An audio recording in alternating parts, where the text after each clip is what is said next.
नमस्कार बच्चों, मैं Pawan Panchal TGT math government high school Madna का पलवल आप सभी का अपनी इस क्लास में हार्दिक स्वागत करता हूं।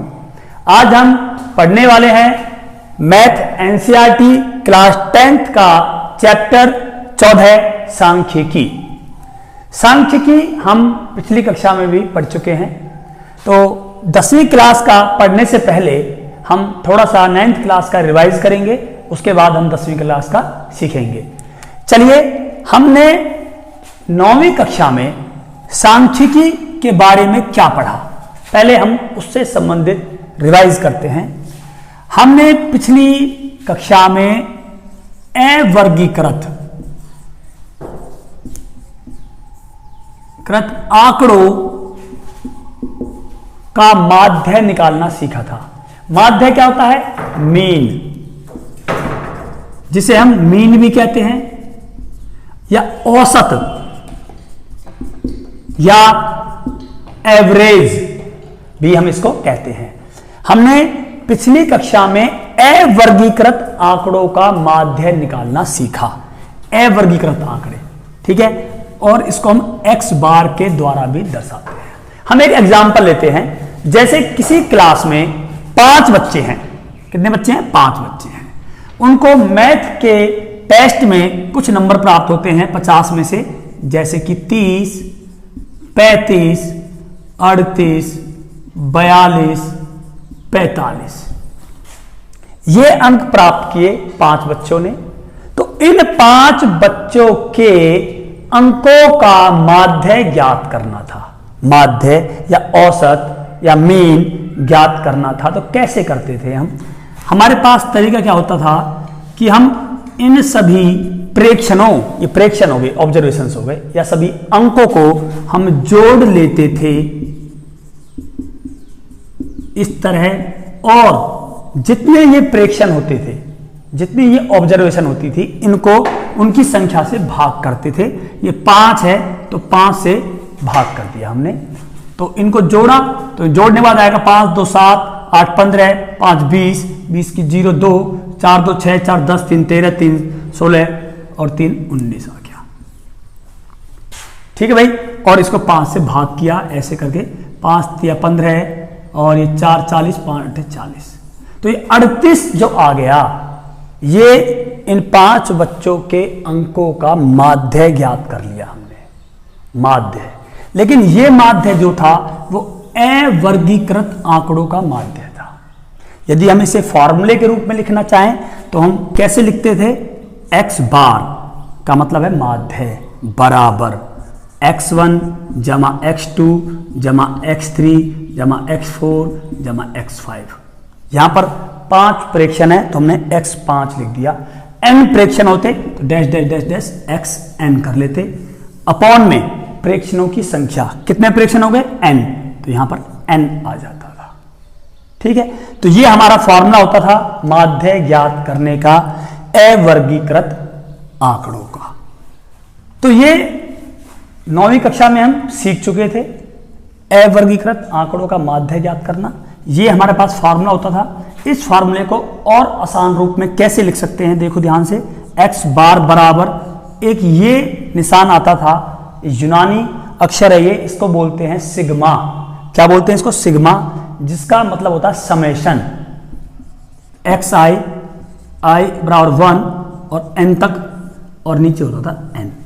तो ये हमारा माध्य ज्ञात करने का फॉर्मूला होता था, x बार निकालने का।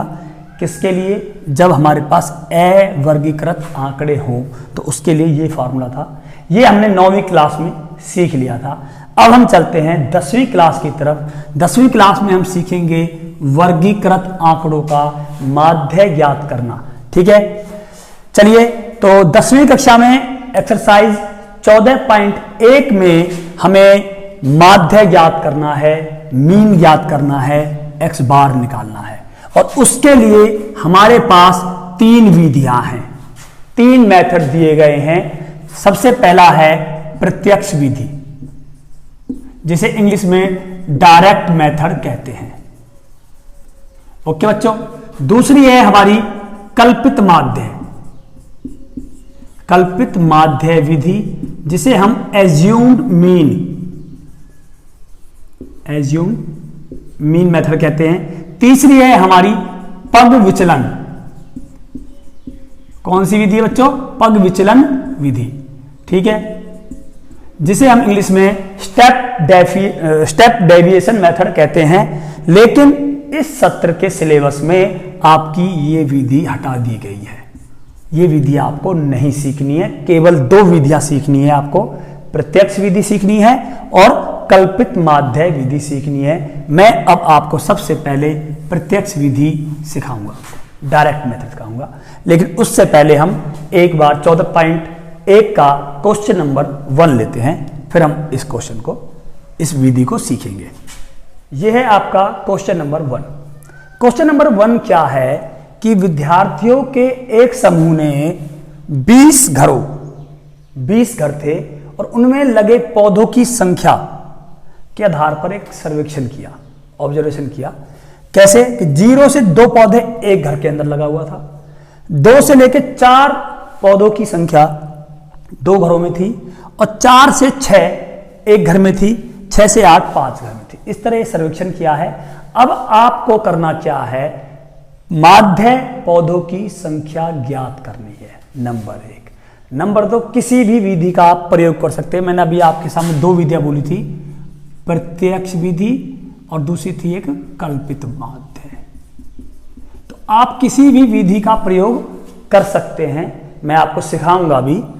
अच्छा ठीक है भाई, तो हमें ये क्वेश्चन दिया गया है, मैंने अभी आपको बताया था, ये कहलाती है फ्रीक्वेंसी, बारंबारता, इसे हम बोलते हैं FI।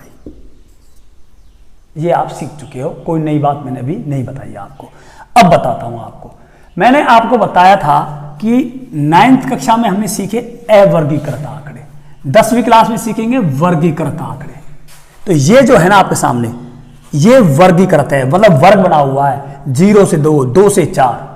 9वीं कक्षा में क्या होता था, हमें यहां पर एग्जैक्ट संख्या दी होती थी कि एक घर में 1 पौधा है, 2 घर में 3 पौधे हैं, एक घर के अंदर 5 पौधे हैं, 5 घर ऐसे हैं जहां पर 7 पौधे लगे हुए हैं। तो यहां पर कुछ ना कुछ एग्जैक्ट संख्या होती थी, मतलब कोई वर्ग अंतराल नहीं होता था, आपको कोई ना कोई पौधों का नंबर दिया होता था। 1 हो, 2 हो, यहां पर 3 हो, या 5 हो, या 9 हो, 11 हो, 10 हो, इस तरह कोई संख्या दी होती थी। लेकिन यहां पर हमें वर्ग दिया गया है, 0 से 2, 2 से 4, 4 से 6, 6 से 8, इस तरह वर्ग दिया गया है। अब इन प्रश्नों को कैसे हल करेंगे ये हम सीखेंगे। एक बार इसका हम मेथड लिख लेते हैं, सूत्र लिख लेते हैं। फॉर्मूला क्या है इसका? इसका फॉर्मूला होता है x बार बराबर sigma FI XI sigma FI। ये इसका प्रत्यक्ष विधि का फॉर्मूला है, सूत्र है। तो हमें क्या क्या चाहिए? हमें सिग्मा चाहिए, FI XI का सिग्मा, मतलब सिग्मा क्या होता है? जोड़, समेशन। किसका समेशन? FI XI का। और क्या चाहिए? FI का जोड़, समेशन FI। तो ये FI है आपके सामने, तो ये तो आ गया आपका, क्या आ गया भाई? Sigma FI। तो ये तो आपके पास है। अब आपको निकालना है FI और XI। लेकिन FI तो है, XI तो है ही नहीं। तो ये सबसे पहला जो क्वेश्चन उठता है दिमाग में कि XI क्या है, XI क्या ले। देखो ये जो वर्ग अंतराल दिए गए हैं, 9वीं क्लास में आपको एग्जैक्ट संख्या दी होती थी, वर्ग अंतराल नहीं दिए होते थे। तो यहां से निकलेगी हमारी XI। कैसे निकालते हैं सुनो ध्यान से। यह है आपकी लोअर लिमिट, अपर लिमिट, निम्नतम सीमा, ऊपरी सीमा, उच्चतम सीमा। इनको जोड़ो, लोअर को और अपर को जोड़ो, 2 और 0 2, और 2 से भाग कर दो। 2 आ गया, 2 से भाग 1। ऐसे 2 को और 4 को जोड़ो, 6 आ गया, 2 से भाग कर दो 3। एक तरीका तो यह है। दूसरा तरीका क्या है कि जो XI होती है वो इन वर्ग अंतरालों का मिड पॉइंट होता है। क्या होता है? मिड पॉइंट, बीच का पॉइंट होता है। तो 0 और 2 के बीच में क्या है? 1। 2 और 4 के बीच में क्या है? 3। 3 आ गया। 4 6 के बीच में क्या है? 5। एक तरीका ये हो गया। एक तरीका और बताता हूं आपको, देखो ध्यान से। आप इन 2 को निकाल लीजिए, बस आगे निकालने की जरूरत नहीं है। कैसे नहीं जरूरत? देखो इनके बीच का गैप कितना है? 2 का गैप, 2 2 2 2 2 का गैप है। तो 1 में 2 जोड़ा 3, 3 में 2 जोड़ेंगे 5, 5 में 2 जोड़ेंगे 7, 7 में 2 जोड़ेंगे 9, 9 में 2 जोड़ा तो 11, और 11 में 2 जोड़ेंगे तो 13। इस तरह आपकी xi निकल आएगी। सबसे पहला काम है आपका xi निकालना। ये xi निकल आई आपकी, ये fi थी, ये xi है। अब हमें करना क्या है? अब हमें निकालनी है fi और xi। वो कैसे निकलती? fi इंटू xi, मतलब दोनों की गुना करनी है, प्रोडक्ट आएगा, गुणनफल आएगा यहां पर। तो 1 एकम 1, 2 तिया 6, 1 पंजे 5, 5 सत्ते 35, 9 छिक्के 54, 11 दूनी 22 और 13 तिया 39। तो ये सारी आपकी आ गई है fi xi, fi xi, fi xi, ये सारी आ गई। लेकिन हमें क्या चाहिए? fi xi का जोड़ चाहिए हमें, तो इनका जोड़ करेंगे। तो यहां जो जोड़ आएगा वो कहलाएगा सिग्मा fi xi। 9 2 11, 4 15, 5 20, 5 25, 6 31 और 1 आ गया 32 का 2, 3 3 3 6, 2 8, 5 13, 3 16, 16 का 162। अब इनकी वैल्यू पुट कर दीजिए उसके अंदर। तो x बार बराबर आ गया 162 बटे में 20। ठीक है, काट लेंगे इसको। देखो ये 10 आ गया, 2 8 16, 2 एकम 2, तो ये आ गया 81 बटे 10 कह लो या 8.1 कह लो। तो ये 8.1 आ गई आपकी पौधों का माध्य आ गया। माध्य पौधों की संख्या आ गई है प्रत्यक्ष विधि के द्वारा। अब मैं इसी प्रश्न से कल्पित माध्य विधि को भी सीख रहा हूं, चलिए उसको भी करते हैं एक बार। तो इसी तरह अब हम कल्पित माध्य का भी सूत्र लिख लेते हैं। वो क्या होता है देखो ध्यान से, x बार बराबर a प्लस के सिग्मा fi di बटे में सिग्मा fi। ये है कल्पित माध्य विधि का फॉर्मूला। इसके अंदर हमें क्या चाहिए? पहले चाहिए a, फिर चाहिए fi di का सिग्मा समेशन और फिर fi का समेशन। तो सिग्मा fi तो हमारे पास दी हुई है पहले से ही। fi xi का हमें कोई आवश्यकता नहीं है, तो इसकी हमें कोई आवश्यकता नहीं है। ठीक है भाई। अब देखिए सबसे पहले, अब आप कहोगे सर इसमें xi की भी जरूरत नहीं है, xi की जरूरत पड़ेगी हमें, तो इसलिए सबसे पहले xi निकाल लीजिए। xi निकालना आप सभी को आता है। उसके बाद क्या करना है? हमें निकालना है di। di होता क्या है? xi minus a। क्या होता भाई? xi minus a। फिर आप कहोगे सर a कहां से आ गया? a को बोलते हैं एज्यूम्ड मीन। a क्या लेते हैं? जो xi जो दी गई है इनमें से बीच का ले लेते हैं, ना ऊपर से ना नीचे से। ये ले लेते हैं 7, 3 नीचे रह गए, 3 ऊपर रह गए। कभी कभी क्या बचता है कि 2 ऊपर बचेंगे, 3 नीचे बचेंगे। अगर इस तरह दिए गए हों तो हम कोई सा भी ले सकते हैं। जैसे मान लो इसमें 6 संख्याएं होती, 1 2 3 4 5 6, तो अगर हम इसको भी ले सकते थे और इसको भी ले सकते थे। इन दोनों में से किसी एक को हम a के रूप में ले सकते थे, लेकिन अब दी गई है 7 संख्याएं, तो हम इसको ले लेंगे। ये बिल्कुल बीचम बीच है, 3 संख्या ऊपर बच गई, 3 संख्या नीचे बच गई। तो 7 जो है वो कहलाएगा मेरा a। तो a आ गया 7। अब निकालते हैं di। di कैसे निकालेंगे? xi में से a घटाकर, a मतलब 7। चलिए xi क्या है? 1 माइनस क्या है? 7, तो ये बच गया आपका -6। तो ये कहलाता है आपका di।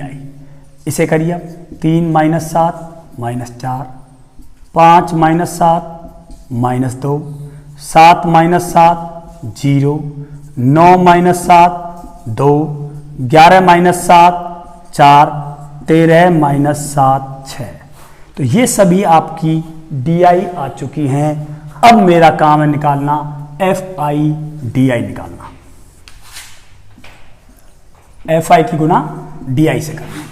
ये है आपकी di। इसकी गुना किससे करनी है? fi से। तो 1 गुना के -6, -6 2 गुना के -4 -8, 1 गुना के -2 -2, 5 गुना के 0 0, 6 गुना के 2 12, 4 गुना के 2 8 और 6 गुना के 3 6 18। तो ये आपकी FIDI आ गई है सारी आपकी।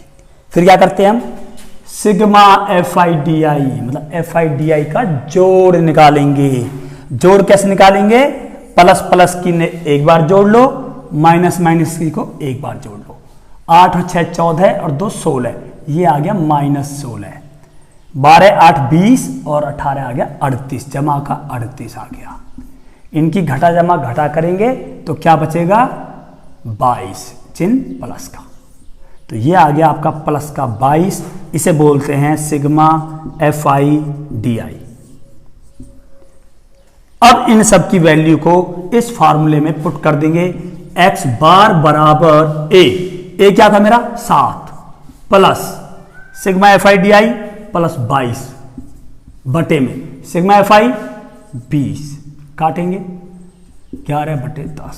तो ये आ गया 7 प्लस के 11/10, 11/10 को मैं कह सकता हूं 1.1। तो ये आ जाएगा 8.1 x बार। माध्य पौधों की संख्या कल्पित माध्य विधि के द्वारा भी क्या आ गई है, 8.1 आ गई है। तो ये हमने दोनों विधियों से क्वेश्चन नंबर 1 को सॉल्व कर दिया। इसी तरह आप क्वेश्चन 2, क्वेश्चन 4, 5, 6, इसमें जितने भी क्वेश्चनों के हैं आप सभी इन विधियों से कर सकते हो उनको। हाँ, यदि आपसे कहा जाए कि आप कल्पित माध्य विधि के द्वारा माध्य ज्ञात करो, तो आपको कल्पित माध्य विधि का ही प्रयोग करना है। आपसे कहा जाए केवल माध्य ज्ञात करो, तो आप किसी भी विधि का प्रयोग कर सकते हो, प्रत्यक्ष विधि का भी और कल्पित माध्य विधि का। चलिए मैं 1-2 क्वेश्चन और लेता हूं ताकि आपको और अच्छी तरह समझ में आ जाए। तो अब हम चलते हैं एक्सरसाइज 14.1 के क्वेश्चन नंबर 6 पर। इसका क्वेश्चन नंबर 2, क्वेश्चन नंबर 4, 5 बिल्कुल आसान है। आप किसी भी विधि का प्रयोग करके उनको सॉल्व कर सकते हैं, क्योंकि उन क्वेश्चनों में आपको यह कहा गया है कि किसी भी विधि का प्रयोग करके माध्य ज्ञात करो। तो आपको कोई सी भी विधि प्रयोग करनी है और माध्य निकालना है। मैंने क्वेश्चन नंबर 6 इसलिए लिया है, मैं इसमें बताऊंगा आपको क्या चीज अलग है। तो इसमें भी उसने स्पष्ट कहा है कि 25 परिवार हैं और उनका दैनिक व्यय दिया गया है भोजन के ऊपर, वो कितना खर्च करते हैं। 100 से लेकर 150 रुपए तक खर्च 4 परिवार करते हैं। 150 से लेकर 200 रुपए तक खर्च 5 परिवार करते हैं। 200 रुपए से लेकर 250 रुपए तक 250 रुपए तक खर्च 12 परिवार करते हैं। तो ये आंकड़े दिए गए हैं, ठीक है भाई। 25 परिवार हैं टोटल, और ये हमारे दैनिक व्यय का वर्गीकृत आंकड़ा दिया है। हमें भोजन पर दैनिक व्यय का माध्य ज्ञात करना है, माध्य ज्ञात।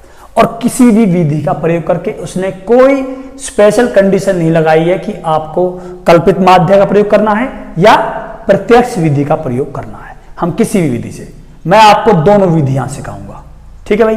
चलिए सबसे पहले मैं आपको प्रत्यक्ष विधि से सिखाता हूं। तो उसके लिए हमें करना क्या है, सबसे पहले हमें XI निकालनी है।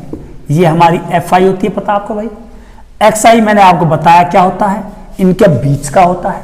कैसे निकालते हैं, लोअर लिमिट जमा अपर लिमिट, निम्नतम सीमा ऊपरी सीमा को जोड़ो और 2 से भाग कर दो। 150 और 100 कितने हो गए, 250 को 2 से भाग करेंगे क्या आएगा, 125 आ जाएगा। और फिर आपको करने की जरूरत नहीं है, ऐसे डायरेक्ट कितना गया था 50 का, 125 में 50 जोड़ो 175, 50 जोड़ो 225, 50 जोड़ो 275, 50 जोड़ो 325, ठीक है। तो ये हमने XI निकाल दिया। इसके बाद हमें क्या करना है, FI XI करनी है, क्योंकि फॉर्मूला क्या होता है, x बार बराबर sigma FI XI upon sigma FI।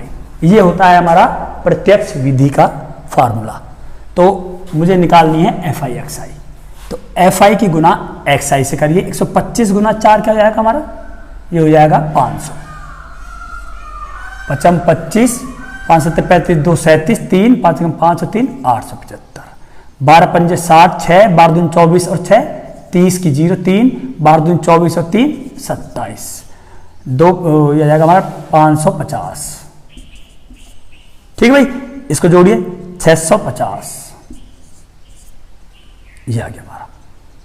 ठीक है भाई, तो ये FI/XI आ गई। अब हमें क्या लेना है, सिग्मा FI/XI, मतलब इन सब का जोड़ करना है। 0 5 5 5 10 7 17 1 6 और 1 7 5 12 12 7 19 19 और 8 27 5 32 3 3 2 5, तो ये आ गया 5275। चलिए पुट कर दीजिए वैल्यू। अब यहां आ जाएगा 5275 बटे में सिग्मा FI क्या है 25, काट दीजिए 25 दूनी 50 2 बचा 27 25 कम 25 2 बचा 25, तो ये आ गया मेरे पास 211 रुपए। तो ये 211 जो है वो इन परिवारों का भोजन पर दैनिक व्यय का माध्य आ गया। ये माध्य प्रत्यक्ष विधि के द्वारा। अब मैं करूंगा इसे कल्पित माध्य विधि से। मैं आपको जो बताना चाह रहा था वो ये था कि यहां गुणा करने में देखो कितनी दिक्कत आई थी, गुणा एक बड़ी हो गई थी। जब गुणा बड़ी हो जाए, गुणा करने में दिक्कत आए, तो हमें ऐसे प्रश्नों में कल्पित माध्य विधि का प्रयोग करना चाहिए ताकि गुणा आसान सी हो जाए। कैसे आसान हो जाए अभी देखते हैं, देखो करके हम। ठीक है भाई, अब मैं कल्पित माध्य विधि से इस प्रश्न को हल करूंगा। उसके लिए मुझे क्या चाहिए, देखो ध्यान से, A plus sigma FI/DI upon sigma FI। तो अब हम इस क्वेश्चन को कल्पित माध्य विधि से करते हैं। कल्पित माध्य विधि में हमें क्या चाहिए, A चाहिए, FI/DI चाहिए और FI चाहिए। तो सबसे पहले हमारा काम है XI निकालना। XI तो हम निकाल लेंगे भाई, ठीक है। उसके बाद क्या करना है कि हमें DI निकालना है। क्या निकालना है, DI। DI क्या होता है, XI माइनस A। A क्या होता है, एज्यूम्ड मीन। कहां से लेंगे, जो ये XI दी गई है इनमें जो बीच की संख्या है, बीच का कौन सा है, ये रहा 225, ये बीच का है। ठीक है भाई, तो इसको मैं A मान लेता हूं, ये मैंने A ले लिया। तो अब XI में से इसको घटाते चले जाओ, 125 माइनस के 225 करेंगे तो क्या आ जाएगा भाई हमारे पास 100 आ जाएगा माइनस का। तो मैं यहां डायरेक्ट लिख देता हूं -100। ऐसे 175 में से घटाएंगे तो क्या जाएगा माइनस का 50। 225 में से 225 को घटाऊंगा तो क्या जाएगा 0।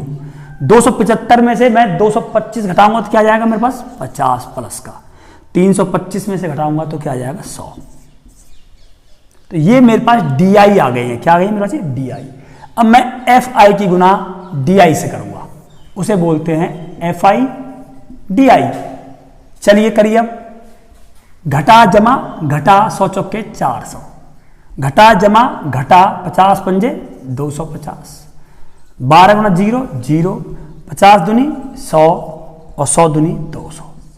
देखिए गुना करना कितना आसान हो गया। यहां पर वहां गुना करनी मुश्किल हो रही थी, यहां गुना करनी आसान हो गई है। तो इसलिए हम कल्पित माध्य विधि का प्रयोग ऐसे प्रश्नों में कर सकते हैं जहां पर गुना करनी मुश्किल हो रही हो। आंसर में कोई फर्क नहीं पड़ेगा, उत्तर दोनों में सेम आएगा आपका। चलिए अब क्या करना है, मुझे FI/DI का जोड़ करना है, मतलब सिग्मा FI/DI करना। क्या आएगा देखो, 200 और 100 300 हो गए प्लस के 400 और ये हो जाएंगे मेरे 650 माइनस के 300 हो गया प्लस का, तो ये बचेगा माइनस के 350। ओके बच्चों, इनकी वैल्यू पुट कर देंगे हम यहां पर।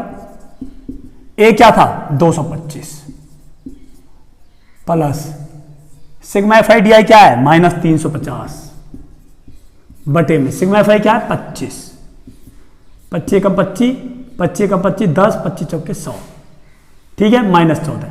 तो ये आ जाएगा 225 घटा 14। ठीक है बच्चों, तो क्या बचेगा भाई, घटा करेंगे इसकी हम 225 1 1 211।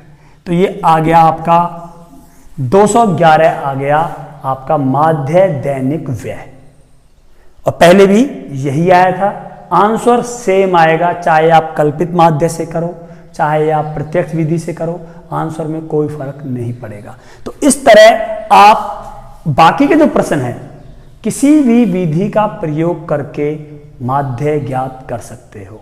चलिए मैं आपको एक क्वेश्चन नंबर 3 करा देता हूं, क्योंकि उसके अंदर थोड़ा सा अलग है वो। वहां हमें माध्य दिया गया है और हमें एक लुप्त बारंबारता है, एक बारंबारता उसमें गायब हो रही है, वो ज्ञात करनी है।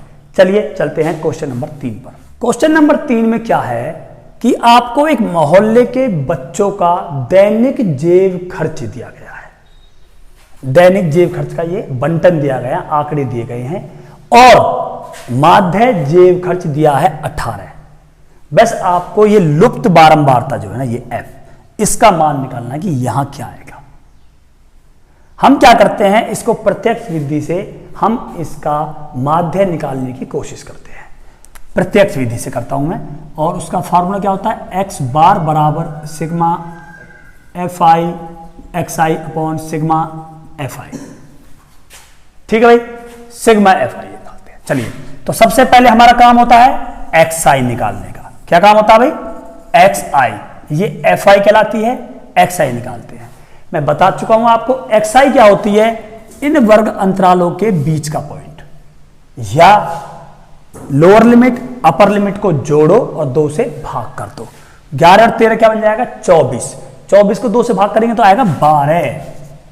13 15 बन गया 28। 28 को 2 से भाग करेंगे तो क्या जाएगा हमारा 14।